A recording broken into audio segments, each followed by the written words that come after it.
আচ্ছা, শুরু করি। প্রথমে ভিজিয়ে রাখা ডালটা নিন। হালকা দানাদার করে ব্লেন্ড করুন, খুব বেশি মসৃণ নয়। এবার একটা বাটিতে নিন ব্যাটারটা। তার মধ্যে দিন পেঁয়াজ কুচি, কাঁচা মরিচ আর একটু লবণ। তার সঙ্গে দিন হলুদ আর সামান্য জিরা। এবার সবকিছু ধীরে ধীরে মিশিয়ে নিন। ব্যাটারটা একটু ঘন রাখবেন, পাতলা হলে জমবে না। তেল গরম হয়ে গেলে ছোট ছোট করে ছাড়ুন ব্যাটার।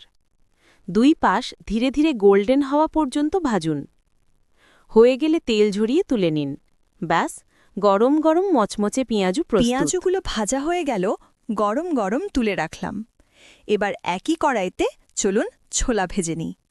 এবার কড়াইতে তেলে পেঁয়াজ কুচি, হলুদ গুঁড়া, জিরা গুঁড়া, তারপর সিদ্ধ করে পানি ঝরিয়ে রাখা ছোলা কড়াইয়ে ঢেলে দিন। আলুর ব্যাটারটা দিয়ে দিন। ব্যাটারটা দিয়ে নেড়ে দিন। ধীরে ধীরে ভাজতে থাকুন। মাঝে মাঝে নেড়ে দিন। দেখুন, আস্তে আস্তে ক্রিস্পি হয়ে আসছে। গোল্ডেন হওয়া মাত্র তুলে নিলাম। তারপর সুন্দর একটা প্লেটে টমেটো কুচি, আস্ত কাঁচামরিচ, ভাজা ছোলা নিয়ে নিন। ব্যাস, পেঁয়াজের সাথে রেডি হলো মচমচে ছোলা ভাজা।